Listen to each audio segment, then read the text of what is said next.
اب تلک یاد ہے قوموں کو حکایت ان کی، اب تلک یاد ہے قوموں کو حکایت ان کی، اب تلک یاد ہے قوموں کو حکایت ان کی، نقش ہے صفحہ ہستی پہ صداقت ان کی۔ الحمدللہ رب العالمین والصلاة والسلام على سید المرسلین، اما بعد فاعوذ باللہ من الشیطان الرجیم، بسم اللہ الرحمن الرحیم۔ الصلاة والسلام علیک یا رسول اللہ وعلى آلک واصحابک یا حبیب اللہ، الصلاة والسلام علیک یا نبی اللہ وعلى آلک واصحابک یا نور اللہ۔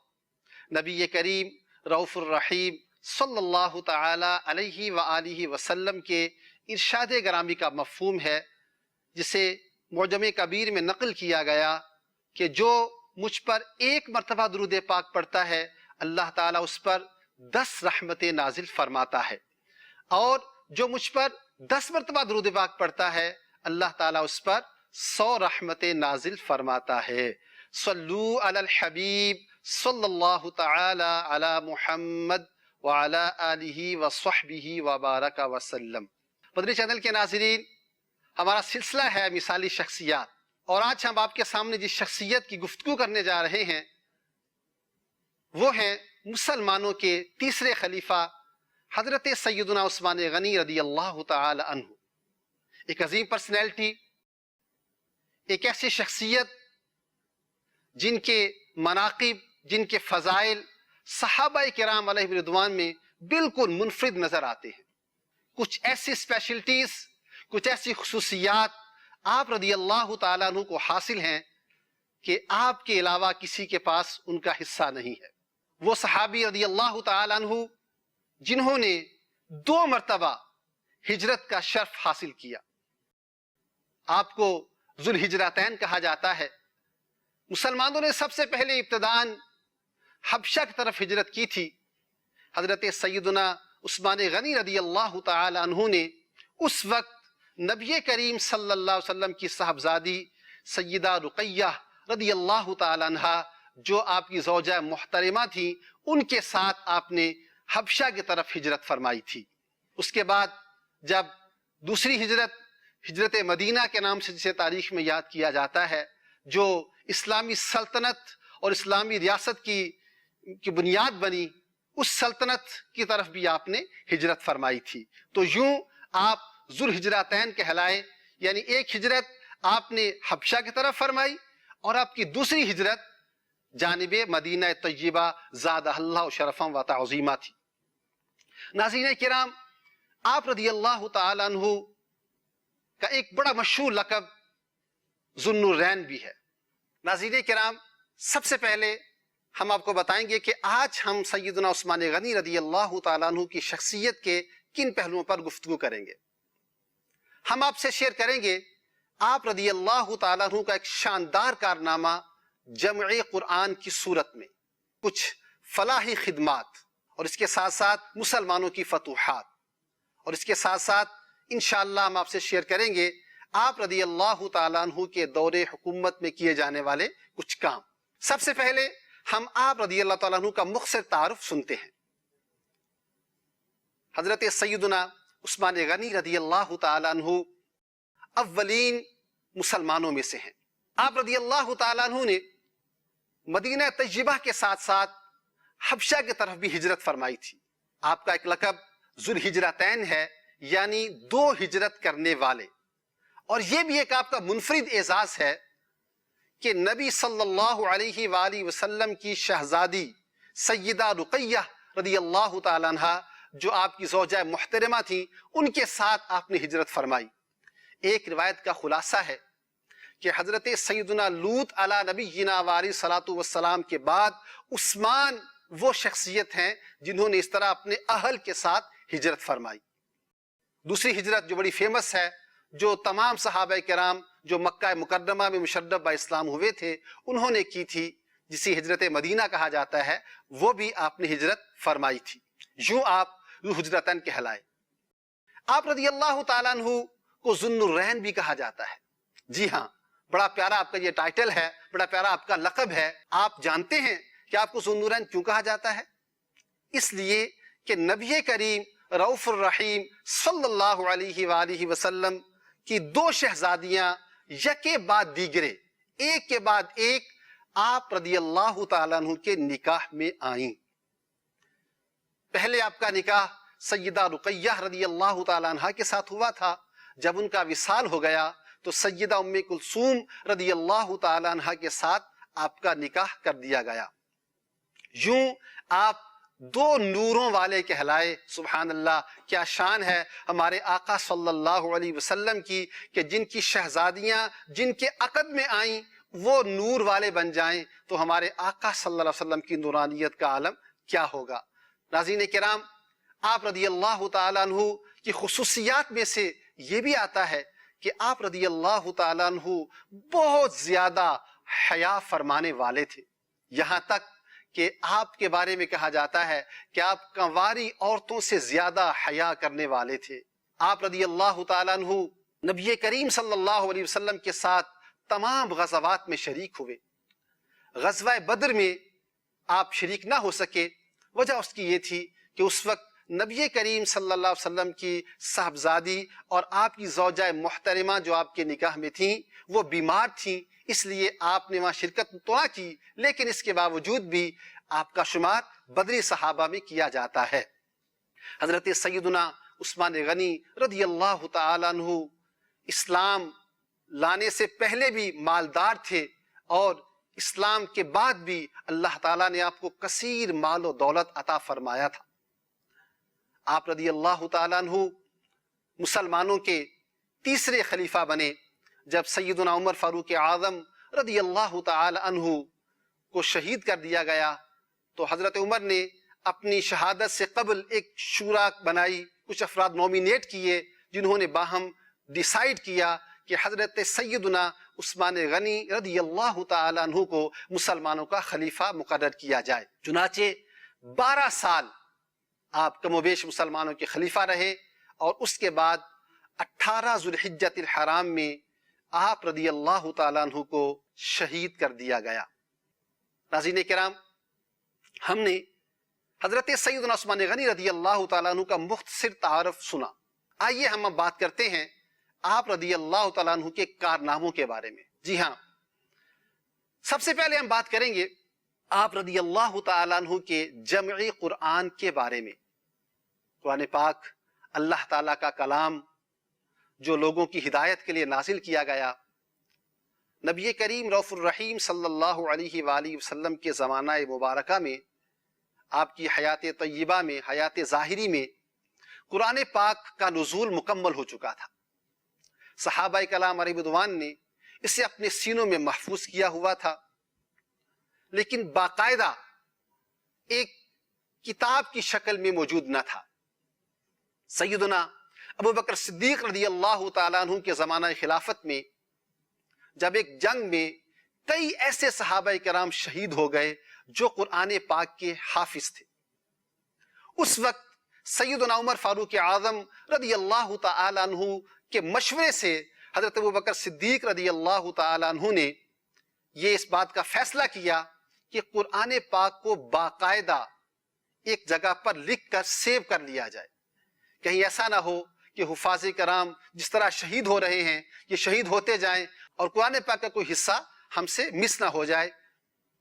چنانچہ حضرت سیدنا ابو بکر صدیق رضی اللہ تعالیٰ عنہ نے چند صحابہ کرام کو نومینیٹ کیا جنہوں نے قرآن پاک کو لکھنے کی خدمت سر انجام دی۔ یہ حضرت سیدنا صدیق اکبر کے دور میں ہو چکا تھا۔ امام اہل سنت اعلی حضرت رحمہ اللہ تعالی بیان فرماتے ہیں کہ اس وقت چونکہ ابتدائی اسلام کا دور تھا، اس زمانے میں عرب کے جو مختلف قبائل تھے وہ قرآن پاک کو اپنے اپنے لہجے، اپنے اپنے ایکسنٹ کے ساتھ پڑھا کرتے تھے۔ شروع میں اس بات کی رعایت دی گئی کہ لوگ اس کو اپنے لہجے میں پڑھتے رہیں۔ لہجوں کا فرق ہوتا تھا، معنی تو سیم ہوتے تھے، لیکن جب اسلام پھیلتا چلا گیا، اسلام ترقی کرتا چلا گیا، دیگر اقوام بھی مسلمان ہوتی گئیں اور نبی کریم صلی اللہ علیہ وسلم کے زمانے سے کچھ دوری بھی ہوتی چلی گئی۔ ایسے حالات میں کچھ لوگوں کے درمیان قرآن پاک کے لہجے کی وجہ سے آپس میں اختلاف رائے شروع ہو گیا۔ کوئی کہتا کہ اس لفظ کو اس ایکسنٹ میں پڑھنا ہے، دوسرے نے کہا کہ دوسرے لہجے میں پڑھنا ہے، یوں ایک اختلاف کی صورت پیدا ہونا شروع ہو گئی۔ سیدنا عثمان غنی رضی اللہ تعالیٰ عنہ نے اس بات کو محسوس فرمایا کہ اگر اب اس کو کنٹرول نہ کیا گیا تو ہو سکتا ہے کہ فیوچر میں یہ بہت بڑے مسئلے اور بہت بڑے پرابلم کا سبب بن جائے۔ چنانچہ آپ رضی اللہ تعالیٰ عنہ نے بالخصوص سیدنا علی المرتضی شیر خدا کرم اللہ تعالی وجہہ الکریم اور دیگر اکابر صحابہ کے ساتھ میٹنگ کی۔ اس میٹنگ کے بعد آپس میں یہ طے کیا گیا کہ قرآن پاک کو اسی لہجے کے مطابق رکھا جائے کہ جس لہجے پر وہ نازل ہوا، اور وہ لہجہ قریش کا لہجہ تھا، کیونکہ نبی کریم صلی اللہ علیہ وسلم قبیلہ قریش سے تعلق رکھتے تھے۔ ناظرین کرام، آپ جانتے ہیں کہ عمومی طور پر جب کوئی شخص کوئی زبان بولتا ہے تو جب مختلف ایریاز میں جاتے ہیں تو لہجے کا فرق آ جاتا ہے۔ آپ اپنی زبان کو دیکھ لیجئے، اردو بولنے والے اپنی زبان پہ غور کر لیں کہ اردو ہی بولی جاتی ہے، لیکن جب ایریا کا فرق آتا ہے تو کچھ نہ کچھ لہجے میں چینجنگ آ جاتی ہے۔ یہی چینجنگ وہاں ہو رہی تھی اور اسی پر آپس میں اختلافات شروع ہو گئے تھے۔ تو اسی کے حل کے لیے اب یہ ڈیسائیڈ کیا گیا کہ قرآن پاک پر تمام امت کو ایک قرأت میں جمع کر دیا جائے، پوری امت کو ایک لہجہ قرآنی پر جمع کر دیا جائے۔ چنانچہ وہ مصحف شریف، وہ کتاب جو سیدنا صدیق اکبر رضی اللہ تعالیٰ عنہ کے زمانے میں لکھی گئی تھی، نوٹ کی گئی تھی، اور ان کے بعد سیدنا فاروق اعظم رضی اللہ تعالیٰ عنہ کے پاس رہی، ان کے بعد ام المومنین سیدہ حفصہ رضی اللہ تعالیٰ عنہ کے پاس وہ مصحف شریف موجود تھا۔ چنانچہ آپ رضی اللہ تعالیٰ عنہ نے ام المومنین سیدہ حفصہ رضی اللہ تعالیٰ عنہ کے پاس جو نسخہ مصحف صدیقی موجود تھا اس سے منگوایا اور قریش کے لہجے میں اس کو لکھوا کر پورے بلاد اسلامیہ یعنی تمام اسلامک سٹیٹ میں اس کو بھجوا دیا گیا، اور یہ آرڈر جاری کر دیا گیا کہ اب جو قراءت ہوگی وہ اسی لہجہ قریش پر ہوگی۔ اس معنی میں آپ رضی اللہ تعالیٰ عنہ کو جامع القرآن کہا جاتا ہے کہ آپ نے ساری امت مسلمہ کو اسی لہجہ قریش پر جمع کر دیا جس پر قرآن پاک کا نزول ہوا تھا۔ اب ہم آپ کو بتاتے ہیں ناظرین کرام، آپ رضی اللہ تعالی عنہ کے کچھ فلاحی کارنامے۔ جیسا کہ شروع میں ہم نے سنا، حضرت عثمان غنی رضی اللہ تعالیٰ عنہ مالدار شخصیت تھے، اللہ تعالیٰ نے آپ کو مال بھی دیا تھا اور مخلوق کے خدا کی خدمت کے لیے ایک دل بھی عطا فرمایا تھا۔ آپ رضی اللہ تعالیٰ عنہ غنی کے لقب سے ملقب ہوئے، غنی کا ٹائٹل آپ کو ملا، یعنی بہت زیادہ آپ صحابت فرمانے والے تھے، لوگوں کی امداد کیا کرتے تھے۔ مسلمانوں کا یہ انداز شروع سے رہا ناظرین کرام، جب اللہ تبارک و تعالیٰ نے انہیں مال دیا ہے تو وہ اسے اللہ کی مخلوق پر خرچ بھی کرتے ہیں، اور کیوں نہ کریں کہ حدیث پاک کا مفہوم ہے کہ خلق اللہ تعالیٰ کی محتاج ہے، تو اللہ تعالیٰ کے نزدیک لوگوں میں سے سب سے محبوب ترین وہ ہے جو لوگوں کی حاجت پورا کرتا ہے۔ حدیث پاک میں ہے احب الخلق الاللہ من احسن الى عیالہ، اللہ تعالیٰ کے پیارے بندوں میں سے وہ ہے جو اس کی مخلوق کی حاجت روائی کرے۔ چنانچہ آپ رضی اللہ تعالیٰ عنہ نے مسلمانوں کے ساتھ ساتھ عوام الناس کے لیے، ان کی بہتری کے لیے اپنے مال کو خرچ کیا اور شاندار کارنامے سر انجام دیے۔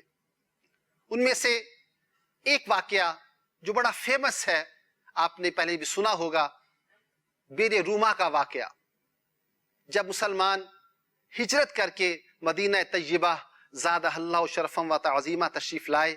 یہ وہ لوگ تھے جو مکہ مکرمہ میں آب زمزم کے مزے لٹا کرتے تھے۔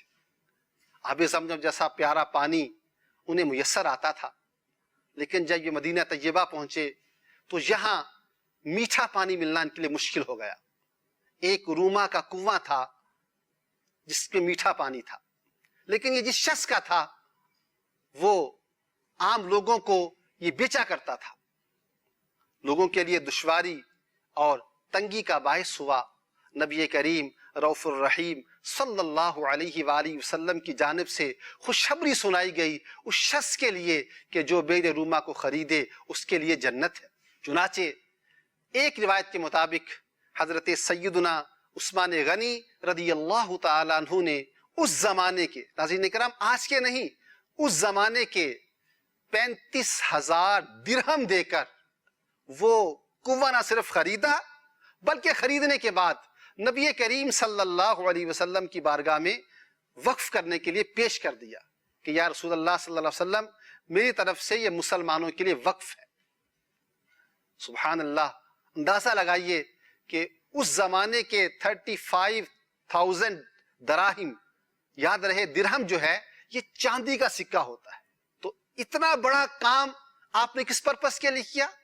لوگوں کے نفع کے لیے، رفاہ عامہ کے لیے، لوگ پانی پیئیں گے اور مخلوق کے خدا اس سے فیضیاب ہوگی، اس پرپس کے لیے آپ نے اتنی خطیر رقم کو خرچ کیا۔ جہاں تک اسلام کی خدمت کا معاملہ ہے تو آپ رضی اللہ تعالیٰ عنہ وہ منفرد پرسنالٹی ہیں کہ کئی ایسے مواقع آئے کہ جس میں نبی کریم صلی اللہ علیہ وآلہ وسلم نے جب اسلام کی خدمت کے لیے لوگوں کو کال کی اور کہا کہ وہ فنڈ دیں، تو اس صورت میں آپ رضی اللہ تعالیٰ عنہ ہمیشہ سبقت کرنے والوں میں سے تھے۔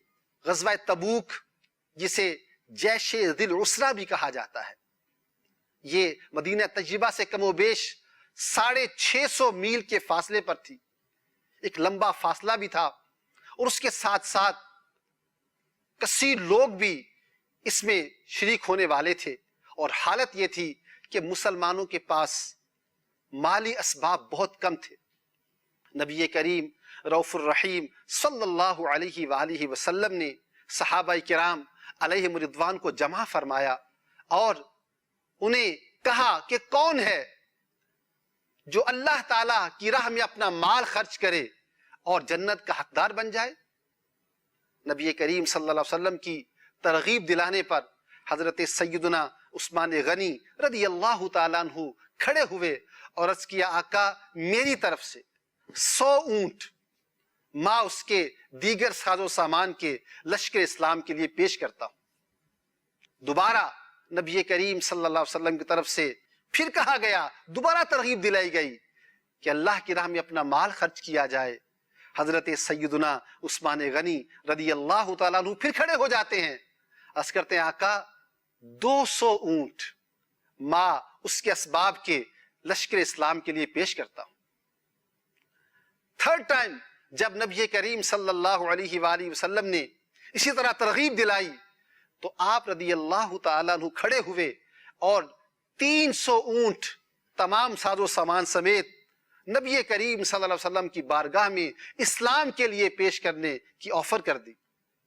یہاں ایک بات عرض کروں، صاحب مرقات نے اس حدیث پاک کی شرح کرتے ہوئے بیان کیا کہ حضرت سیدنا عثمان غنی رضی اللہ تعالیٰ عنہ جو مختلف اوقات میں کھڑے ہوتے رہے اور ایک مرتبہ آپ نے پہلے 100 اونٹ کہا، پھر 200 اونٹ کہا، پھر 300 اونٹ کہا، تو یہ ٹوٹلی 300 اونٹ نہیں تھے بلکہ پہلی مرتبہ کے 100 اونٹ پلس سیکنڈ ٹائم کے 200 اونٹ، یہ 300 ہو گئے، اور پھر تھرڈ ٹائم جو 300 کہا تو پھر گویا 600 اونٹ ماں اس کے دیگر اسباب کے لشکر اسلام کے لیے آپ رضی اللہ تعالیٰ عنہ نے پیش کرنے کا اعلان کیا، اور اس پر اکتفا نہ کی بلکہ جب موقع آیا پیش کرنے کا تو آپ رضی اللہ تعالیٰ عنہ نے اس سے بڑھ کر لشکر اسلام کو پیش کیا۔ روایت کا مفہوم ہے کہ نبی کریم رؤوف الرحیم صلی اللہ تعالی علیہ وآلہ وسلم نے جب اپنے غلام کے اس طرز عمل کو ملاحظہ فرمایا تو آقا کریم صلی اللہ علیہ وآلہ وسلم نے ارشاد فرمایا، جس کا مفہوم اس طرح سے ہے کہ آج کے بعد عثمان کا کوئی عمل اس سے نقصان نہیں پہنچائے گا۔ سبحان اللہ، کیا کہنے ہیں آپ رضی اللہ تعالیٰ عنہ کی خدمات دینیا کے، کہ آپ کو جب موقع ملا آپ نے اپنے مال کو اسلام کے لیے پیش کر دیا، مسلمانوں کے لیے پیش کر دیا، انسانیت کے لیے پیش کر دیا۔ جب موقع آیا مسجد نبوی شریف علی صاحب الصلاۃ والسلام کی توسیع کا، اس کو بڑا کرنے کا موقع آیا، الحمدللہ اسلام پھیلا، مسلمان بڑھنا شروع ہوئے، تو مسجد نبوی شریف کی جگہ چھوٹی پڑنا شروع ہو گئی۔ دوبارہ نبی کریم صلی اللہ علیہ وسلم نے آفر کی، کون ہے جنت کا حقدار بنے اور مسجد نبوی شریف کے لیے جگہ خریدے؟ حضرت سیدنا عثمان غنی رضی اللہ تعالیٰ عنہ آگے بڑھے اور آپ نے کثیر رقم خرچ کر کے مسجد نبوی شریف کے ساتھ والی جگہ خریدی اور اس کو مسجد میں شامل کر دیا گیا۔ ناظرین کرام، آپ رضی اللہ تعالیٰ عنہ کے کارناموں میں سے ایک بڑا کارنامہ یہ بھی ہے کہ آپ رضی اللہ تعالی عنہ جب سے اسلام لائے، ابن عساکر کی روایت کے مطابق آپ فرماتے ہیں کہ جب سے میں اسلام لایا ہوں، میں ہر جمعہ میں ایک غلام کو آزاد کرتا ہوں۔ ناظرین کرام، یاد رہے ایک زمانہ وہ تھا جب انسان بکا کرتے تھے، انسانوں کی منڈیاں لگی کرتی تھی۔ اس زمانے میں غلام ایک بہت بڑی دولت ہوتی تھی، لوگوں کے کام آتے تھے۔ یہ اسلام کا ویژن تھا، یہ نبی کریم صلی اللہ علیہ وسلم کی تعلیمات کی برکت تھی کہ اسلام آیا اور اسلام نے مختلف سزاؤں کے کفارے میں یہ بات بیان کی، اگر تم سے کوئی جرم ہو گیا ہے، تم اس کی خلاصی چاہتے ہو تو کفارے میں غلام آزاد کر دو۔ گویا اسلام نے انسانوں کی آزادی کا ذہن دیا، اور آج ہم دیکھتے ہیں کہ بتدریج گریجولی اسلام کی تعلیمات پھیلتی چلی گئیں اور غلامی کا تصور بھی زمانے سے مٹتا چلا گیا۔ تو سیدنا عثمان غنی رضی اللہ تعالی عنہ کی یہ کیسی بڑی خدمت ہے انسانیت کی، کہ ایک تو یہ کہ آپ کا اپنا مال ہوتا، غلام بکا کرتے تھے، اس کے بدلے پیسے لیے جا سکتے تھے، لیکن آپ رضی اللہ تعالیٰ عنہ کیا کرتے؟ آپ رضی اللہ تعالیٰ عنہ ہر جمعہ میں ایک غلام آزاد کیا کرتے تھے، یہاں تک کہ تاریخ دمشق میں ہے کہ آپ فرماتے ہیں اگر کسی جمعہ کو میں غلام آزاد نہ کر سکا تو میں نے نیکسٹ جو ہے وہ ڈبل کر دی۔ سبحان اللہ، بعض کتابوں میں لکھا ہے کہ آپ رضی اللہ تعالیٰ عنہ نے یوں تقریباً 2400 غلام آزاد کیے، جی 2400 انسانوں کو آزادی حضرت سیدنا عثمان غنی رضی اللہ تعالیٰ عنہ کے مال کے ذریعے ملی۔ کتنی بڑی آپ کی خدمت انسانیت ہے، کتنا بڑا ویژن ہے آپ کا۔ اس حوالے سے آپ رضی اللہ تعالیٰ عنہ وہ عظیم شخصیت ہیں کہ جن کے دور حکومت میں اسلام بہت دور تک پھیلا۔ ناظرین کرام، آپ رضی اللہ تعالیٰ عنہ کے زمانہ خلافت میں اسلام کی سرحدیں افریقہ تک پہنچ چکی تھی، چائنا تک اسلام آ چکا تھا، اور ہندوستان تک بھی اسلام کی صدائیں پہنچنے والی تھی۔ اتنی بڑی ریاست کے آپ فرما روا تھے، اور آپ جانتے ہیں کہ پہلا اسلامی بحری بیڑا جو سیدنا امیر معاویہ رضی اللہ عنہ کی قیادت میں روانہ ہوا تھا، اس وقت مسلمان کے خلیفہ کون تھے؟ حضرت سیدنا عثمان غنی رضی اللہ تعالی عنہ تھے۔ آپ رضی اللہ تعالیٰ عنہ کے زمانے میں افریقن ایریاز بہت سے فتح ہوئے اور مسلمانوں نے وہاں تک اسلام کو پہنچایا۔ آپ رضی اللہ تعالیٰ عنہ کے کارناموں میں سے ایک کارنامہ یہ بھی ہے کہ آپ رضی اللہ تعالیٰ عنہ نے اپنے زمانہ خلافت میں نبی کریم صلی اللہ علیہ وسلم کی ازواج مطہرات کے لیے الگ سے مکانات بنوا کر ان کے سپرد کیے۔ یوں نبی کریم صلی اللہ علیہ وسلم کی نسبت کا لحاظ کرتے ہوئے آپ نے یہ معاملہ سر انجام دیا۔ اپنے زمانہ خلافت میں آپ نے مدینہ طیبہ زادہ اللہ شرفم و تعظیمہ کے لیے نہریں کھدوائیں، پانی کو سٹاک کرنے کے لیے ڈیم کا منصوبہ پیش کیا، بیت المال جو پہلے سے چلا آ رہا تھا اس کو مزید آرگنائز کیا اور وقف عام کی اصطلاح شروع کی کہ لوگوں کے لیے چیزیں وقف کرنے کا جو رواج ہے اس کو مزید پروپوگیٹ کیا گیا آپ رضی اللہ تعالیٰ عنہ کے زمانہ مبارکہ میں. آپ رضی اللہ تعالیٰ عنہ کی انسانیت کی خدمت کا ایک بہت بڑا واقعہ، مشہور واقعہ وہ بھی ہے جب اگرچہ آپ خلیفہ تو نہیں تھے لیکن مالدار تھے. سیدنا صدیق اکبر رضی اللہ تعالیٰ عنہ کے زمانے میں جب قحط پڑا، اس وقت آپ ایک بزنس مین تھے، ایک تاجر تھے. آپ چاہتے تو اس سے بہت زیادہ نفع لے سکتے تھے. آپ کے اونٹ غلہ لے کر مدینہ طیبہ پہنچنے والے تھے. تاجروں کا گروہ آپ سے بات چیت کرنے کے لیے پہنچ چکا تھا کہ آپ سے مہنگے داموں غلہ وصول کر کے زیادہ مال کمایا جائے. لیکن کیا بات ہے آپ رضی اللہ تعالیٰ عنہ کی اور آپ کی خدمت انسانیت کی اور مسلمانوں کی خدمت کی کہ آپ رضی اللہ تعالیٰ عنہ نے اس وقت ان سے کہا کہ تم مجھے کتنا نفع دو گے. انہوں نے آفر کی. آپ نے فرمایا اس سے زیادہ نفع مجھے مل رہا ہے. تاجروں نے نفع اور بڑھا دیا. آپ نے پھر وہی بات ارشاد فرمائی کہ جتنا نفع تم مجھے دے رہے ہو مجھے اس سے زیادہ نفع مل رہا ہے.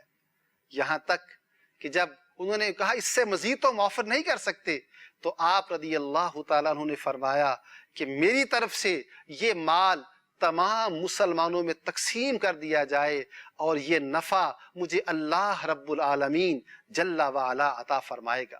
ناظرین کرام، یہ ہمارے وہ اسلاف کہ جنہوں نے دین متین پر عمل بھی کیا اور اس کے ساتھ ساتھ دینی تعلیمات کے پیش نظر لوگوں کے دنیاوی معاملات کی مشکلات کے حل کے لیے انہوں نے نہ صرف اپنا مال بھی خرچ کیا بلکہ لوگوں کے ساتھ ہر طریقے سے تعاون کرتے رہے.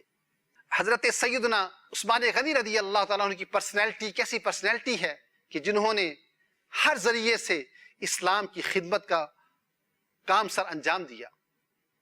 آپ رضی اللہ تعالیٰ عنہ جنہوں نے خود بیر روما کو خریدا تھا، ایک وقت ایسا بھی آیا جب باغیوں نے آپ کے گھر کا محاصرہ کر لیا. کئی دن آپ کو بھوکا پیاسا رکھا گیا. قرآن کو جمع کرنے والے اس عظیم شخصیت کی شہادت یوں وقوع پذیر ہوئی کہ آپ قرآن پاک کی تلاوت کر رہے تھے اور آپ کے خون کے چھینٹے قرآن پاک کے اوپر جا کر پڑے. اللہ تبارک و تعالی حضرت سیدنا عثمان غنی رضی اللہ تعالی عنہ کے روحانی فیض و برکات سے ہم سب کو فیضیاب کرے. ناظرین کرام، آج ہم نے حضرت سیدنا عثمان غنی رضی اللہ تعالیٰ عنہ کی سیرت کے مختلف پہلوؤں کے بارے میں سنا. ہم نے آپ کی خدمات دینیہ کے بارے میں سنا، آپ کی دنیاوی خدمات کے بارے میں سنا. اللہ تبارک و تعالی حضرت سیدنا عثمان غنی رضی اللہ تعالیٰ عنہ کی اس دینی خدمات کے صدقے ہمیں بھی لوگوں کے ساتھ تعاون کرنے کی توفیق عطا فرمائے اور دین متین پر چلنے کی توفیق عطا فرمائے. آمین بجاہ النبی الامین صلی اللہ علیہ وآلہ وسلم. اب تلک یاد ہے قوموں کو حکایت ان کی، اب تلک یاد ہے قوموں کو حکایت ان کی، اب تلک یاد ہے قوموں کو حکایت ان کی. نقش ہے صفحہ ہستی پہ صداقت ان کی.